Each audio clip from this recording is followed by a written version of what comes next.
es necesario e importante, además de ese cambio de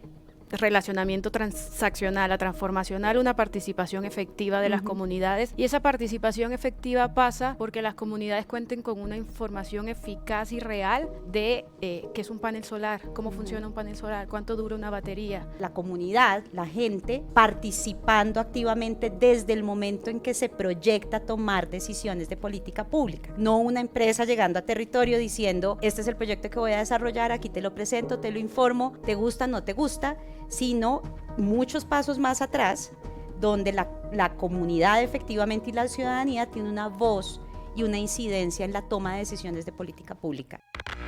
Okay.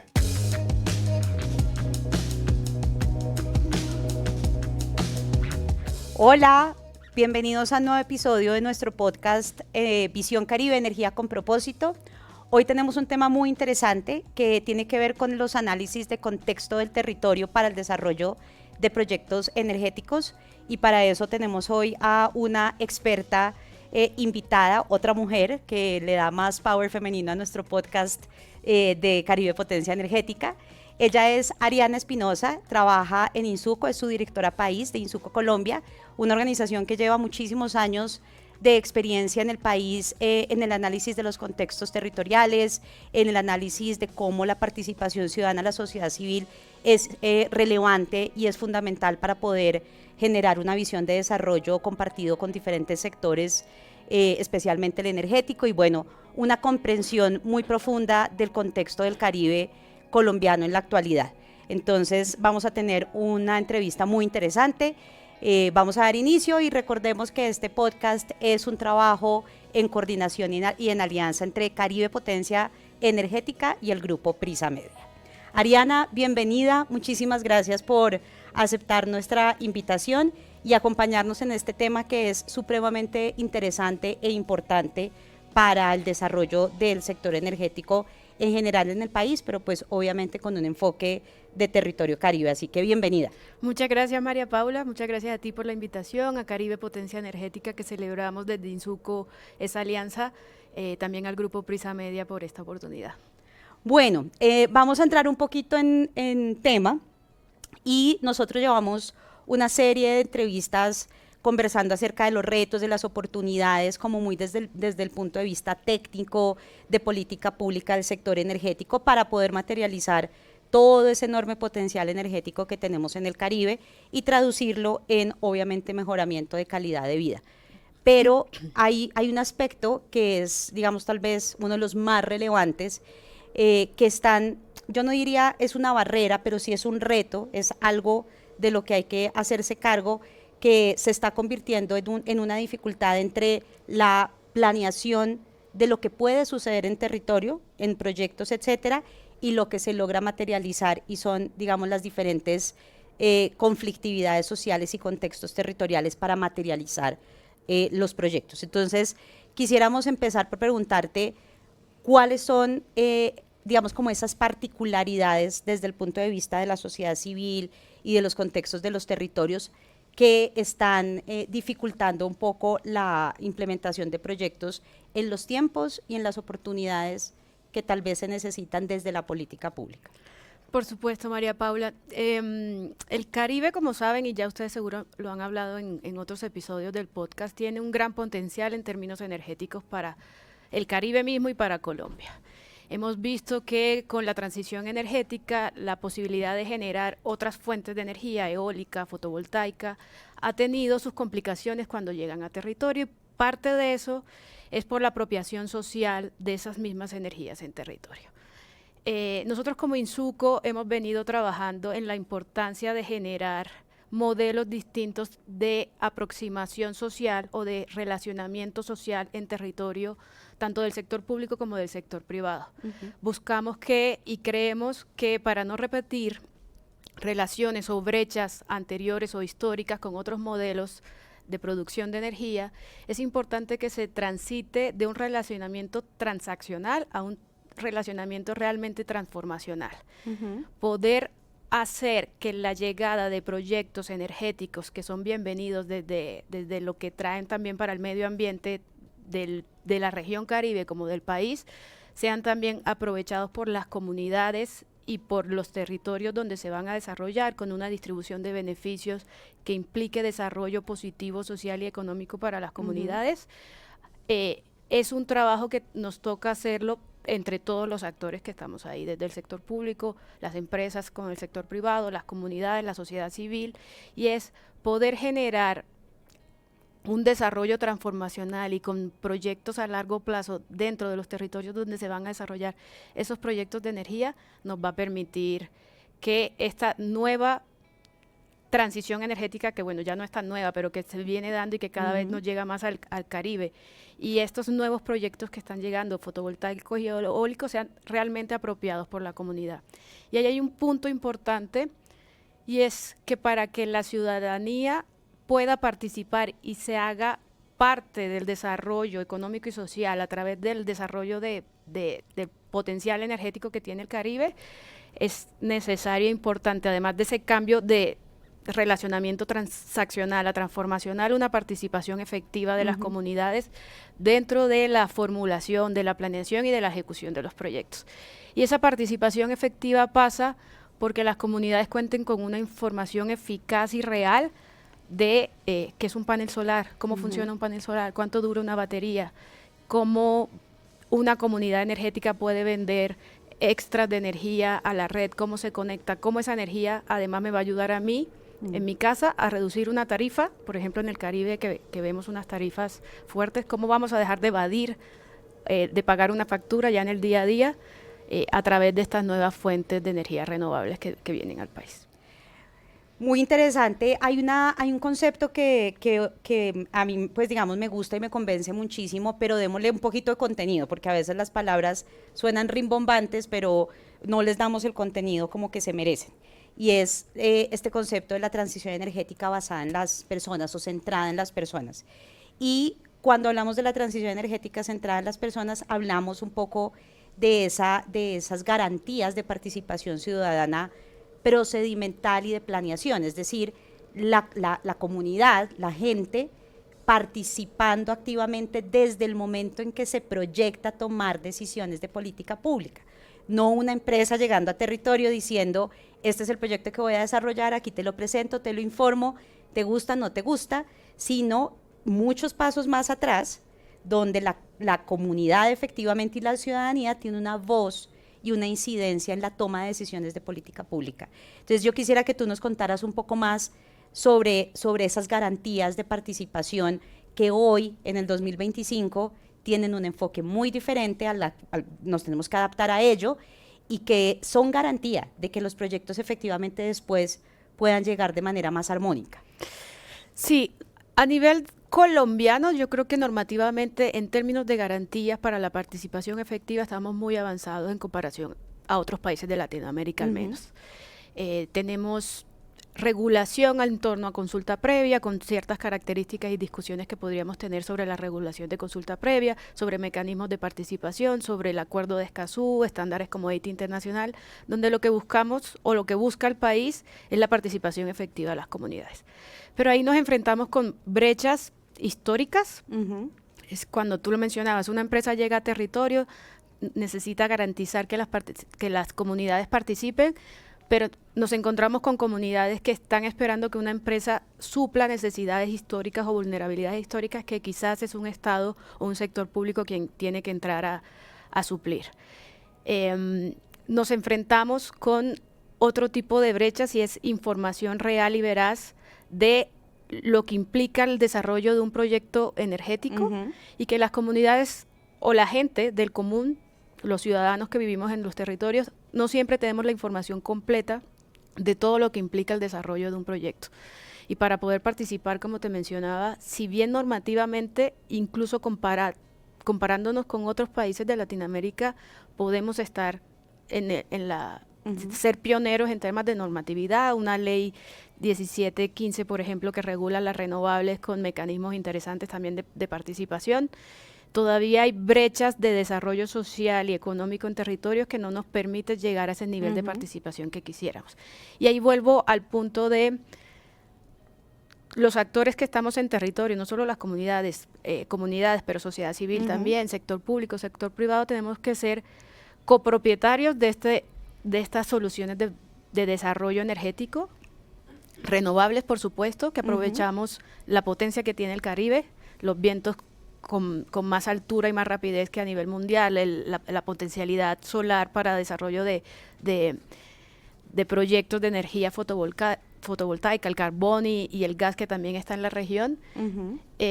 Si no logramos ser copropietarios y llegar a esas relaciones mucho más transformacionales donde estamos planeando ese futuro juntos, la participación de la ciudadana puede que quede regulada en normas, pero que no sea real al momento de desarrollar los proyectos, que no haya copropiedad de esos proyectos y que además las vulnerabilidades que ya vienen históricas no se subsanen, y cuando lleguemos con proyectos específicos al territorio, por ponerte el ejemplo, La Guajira, hemos visto como proyectos que pueden traer mucho desarrollo social y económico desde las eólicas, ¿no? Mucho desarrollo social y económico al territorio, pues están parados en este momento porque no hay esa apropiación social y no hay ese visto bueno social para hacerlo. Y eso no es solo de los actores que llegamos a territorios, creo que hay mucho que revisar dentro de las comunidades también. Tenemos comunidades que están muy fuertes, acompañadas por sociedad civil muy fuertes en el territorio Caribe, que vienen incluso de organizaciones sociales que se han ido fortaleciendo desde las épocas de conflicto armado. Tenemos otras comunidades en otros territorios que no están con capacidades instaladas tan fuertes en términos de gobernanza de sus propias estructuras, de la forma en la que toman decisiones, y vemos cómo liderazgos también, que a veces no son los mejores, toman decisiones a corto plazo que no permiten que visiones a largo plazo de proyectos energéticos que necesitan varios años estar en el territorio puedan contar con las garantías necesarias de lo que acordaron y de los acuerdos que llegan en términos de distribución de beneficios al momento de implementar un proyecto. Entonces creo que es una revisión de 360 grados, no solo son los actores que están llegando a territorio, son las comunidades, somos los ciudadanos que estamos adentro también, de cómo fortalecemos nuestras capacidades de gobernanza, de toma de decisiones y de planeación conjunta con otros actores para un desarrollo transformacional nuevamente del territorio a través de la energía. La energía más como un medio que como un fin, y que nos permita que los territorios que queremos, con la generación de riqueza, la reducción de pobreza, el acceso a servicios públicos, nos permita que la energía también nos lleve a eso en los territorios colombianos. Hablemos un poquito como de innovación social, porque tú acabas de decir algo bien relevante, y hay que tener en cuenta que estos proyectos energéticos, sea de combustibles fósiles o de renovables o de lo que sea, son proyectos de larguísimo plazo. O sea, es una convivencia con el territorio de fácil 30, 40, 50 años. Entonces, para poder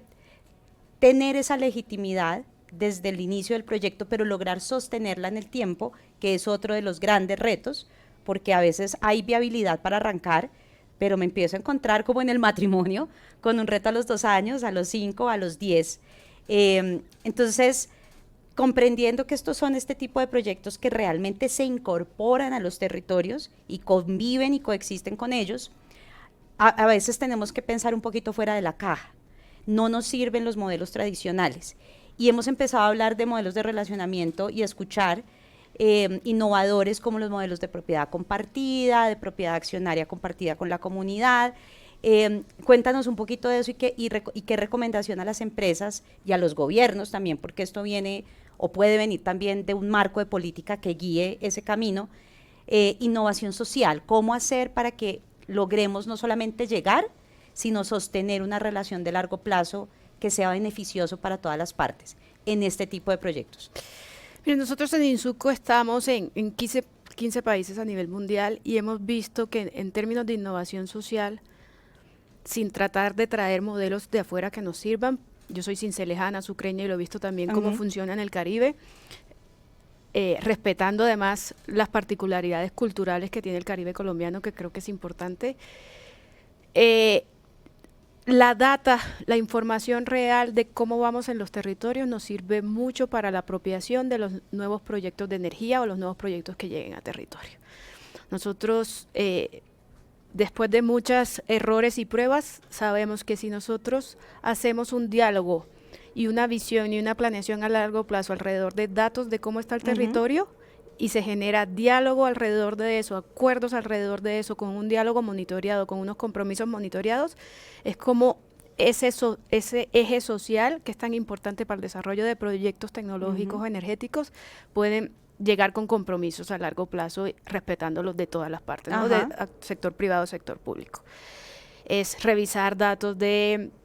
acceso a agua, y si nuestra meta es desarrollar el acueducto, como también del lo que trae la energía al territorio y las distribuciones de riqueza que trae al territorio nos puede llegar a esa meta que tenemos como territorio, que es ese acueducto. Es un ejemplo. Entonces, a través de la apropiación de la data dentro de los distintos actores que están en territorio, las comunidades también, pero también los actores a nivel local, público, a nivel nacional y sector privado, con un diálogo que se monitoree con mesas, monitoreando también los compromisos que cada actor pone o se pone para llegar a ciertos desarrollos del territorio a largo plazo. A veces la innovación no es hacer cosas nuevas, sino hacerlas diferentes. Y eso hemos probado y estamos convencidos de que funciona. Otro punto ahí quizás sí es, se está hablando mucho a nivel mundial y también en Colombia de comunidades energéticas como una forma distinta de innovación social, donde las comunidades organizadas son copropietarias y pueden entrar al mercado de energía. Vemos con buenos ojos esa innovación, creemos que esas copropiedades y esa inclusión de las comunidades que están en territorio en los mercados energéticos y en la copropiedad es interesante, pero ahí falta mucho por llevarlo a la acción. Celebramos la regulación que salió recientemente de la CREC, tratando de regular cómo se hacen las comunidades energéticas en Colombia, que es interesante, y eso está dando debates a nivel internacional y estamos llevándolo de caso de estudio a otros países. Pero al momento de la implementación todavía nos falta un recorrido grande. Vemos comunidades, yo vengo de La Guajira de la semana pasada, y vemos comunidades donde todavía ni ellas mismas saben por qué se les llama ahora comunidades energéticas, ni cómo aprovechar la energía que se va a producir con unos paneles solares para el desarrollo y el autoabastecimiento de esa misma comunidad, o cómo esa comunidad puede contribuir a la producción de energía para otras comunidades, y cómo se hace ese relacionamiento también con sector público a nivel local y a nivel nacional, que tenemos que articular mejor las diferentes instituciones que hay a nivel público y también con los sectores privados o las empresas que llegan a territorio. Está haciendo falta un poco de fortalecimiento de capacidades, porque todas estas son propuestas y esto es súper interesante y todo es bienvenido, pero la verdad es que para que sea exitoso, para que sea sostenible en el tiempo y no sea una situación más que salió mal y que deja obviamente un sinsabor en la comunidad, hay que crear capacidades. Y las capacidades no solamente son para las comunidades, sino para las instituciones que se enfrentan también a un nuevo modelo, para las empresas que se enfrentan a un nuevo modelo. Es fortalecer el conocimiento que tenemos y todos plantearnos como ese chip de hacer las cosas diferentes, pero para eso nos tenemos que entrenar y capacitar. No surge como porque sí. Sí, si no se da ese fortalecimiento técnico a distintos niveles, como dices tú, estas metas que nos ponemos en planes de desarrollo de llegar a 6 gigas de energía renovable, pues vemos que no las estamos logrando, pues porque no estamos logrando materializar los proyectos. Exactamente. Ya estamos llegando al final. Este es un tema que a mí me apasiona muchísimo, pero bueno, el tiempo es corto, pero no me lo perdonarían ni me lo perdonarían si no hablamos un poquito del caso de La Guajira. Ariana, nuestro mensaje es, y somos, digamos, unos convencidos de que La Guajira es un departamento viable para el desarrollo de proyectos, no está exento de retos, ya lo hemos visto. Algunas noticias pues generan como un poquito nuevamente como de sinsabor de allá es que no se puede hacer nada o qué es lo que está pasando, y yo quisiera que tú nos dieras una serie como de recomendaciones y lecciones aprendidas de ese relacionamiento intercultural, de cómo lograr unos consensos entre dos personas o dos organizaciones que tenemos una visión tal vez de desarrollo diferente, pero que podemos coincidir en algún momento. Y qué recomendaciones hacemos a quienes tienen hoy dentro de su radar llevar a La Guajira nuevos proyectos, pero pueden estar un poco asustados con la historia que ya tenemos. Entonces, hablemos de La Guajira, del reto del relacionamiento intercultural, pero sobre todo de las lecciones y de las cosas que pueden hacerse diferente de aquí en adelante? Yo he trabajado mucho en La Guajira y es un territorio que me apasiona y tiene todas las complejidades del mundo, más si somos occidentales y llegamos con nuestra visión de desarrollo. Yo creo que lo primero es aprender del pasado. Y con eso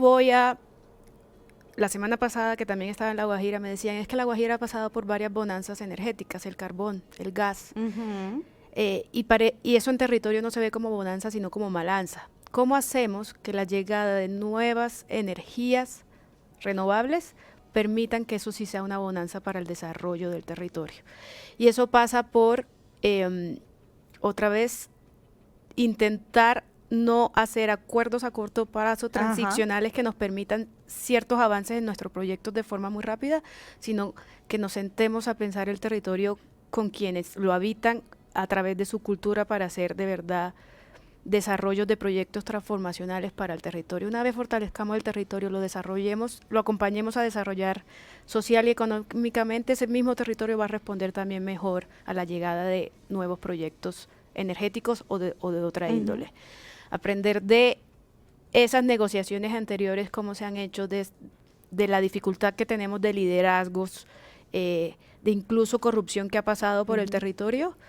para que juntos pensemos de forma transformacional y no transicional a corto plazo, creo que nos va a permitir. Creo que hay un aprendizaje también grande para el sector público y quien regula los mecanismos de participación en términos de consulta previa, y hay un aprendizaje grande que nos toca hacer y que nos toca transformar y ajustar para que estos proyectos nuevos que de verdad pueden traer desarrollo al territorio no queden cortos o frenados por no haber una apropiación social en territorio. Y aquí me voy a volver un poco más esotérica, pero eso nos gusta mucho en Insuco porque en lo social toca así. Nos toca entender que cuando llegamos a ese territorio estamos llegando a la cultura o la casa de alguien más. Y eso pasa por tener la empatía de entender que si bien no entienden el desarrollo como nosotros quizás, siempre hay formas de dialogar y de poder conservar los acuerdos y respetarlos para que a futuro y a largo plazo esos digamos, proyectos de energía que llegan a territorio puedan sobrepasar las diferencias culturales que tenemos. A mí sí, digamos, sí son de esos temas que a los que nos interesan los asuntos sociales, es como, ay, bueno, ya está hablando en la nebulosa, pero realmente no lo es. Es incorporarse a un territorio con respeto, con el debido conocimiento también de a dónde estoy llegando, que creo que es muy importante, y es antes de llegar a La Guajira hay que contextualizarse mucho de La Guajira, de su historia, de su contexto social, de su contexto político y de su contexto cultural, porque adicionalmente la cultura wayú es tal vez el pueblo que más experiencia tiene en Colombia en el relacionamiento con el mundo occidental. O sea, estamos sentándonos con una comunidad que es experta en tener este tipo de diálogos y de acuerdos. Entonces, todo eso es importante tenerlo claro desde el punto de vista de la empresa o del gobierno cuando plantea políticas públicas allá, y hacerlo con la debido tiempo y aproximación y respeto que merece. Pero nuestro mensaje, y gracias a ti se reitera, y es: La Guajira es un territorio viable, allí todavía hay muchas oportunidades, hay muchas necesidades, y ojalá el sector energético pueda contribuir al desarrollo de ese territorio también a través de sus proyectos. Seguro que sí. Gracias, Ariana, gracias por ti, tu María tiempo, Paula, por ese tema que es espectacular y que aunque uno tal vez no cree, tiene una relevancia enorme, enorme en el éxito del desarrollo de los proyectos y de la materialización de esas políticas, de esas metas y de esas intenciones que se escriben en un papel, pero luego toca materializarlas y hacerlas realidad en los territorios donde habitan personas, donde hay experiencias, donde hay vidas que se afectan para bien o para mal con este tipo de iniciativas. Así que nuevamente muchas gracias. Gracias a ti, María Paula, y a todos, a la Alianza Caribe Potencia Energética y al Grupo Media. Bueno, y así damos por terminado un nuevo episodio con nuestros temas apasionantes del sector energético. Los invito, como siempre, a continuar conectados con nuevos temas, con nuevos entrevistados, y bueno, seguir aprendiendo del sector energético, que tiene un abanico de asuntos que son muy interesantes por conocer. Sigan conectados a través de nuestras redes, no olviden @Caribe Potencia Energética, son todas nuestras redes sociales. nuestra página web www.caribepotenciaenergética.com. Nos vemos en una próxima oportunidad. Gracias.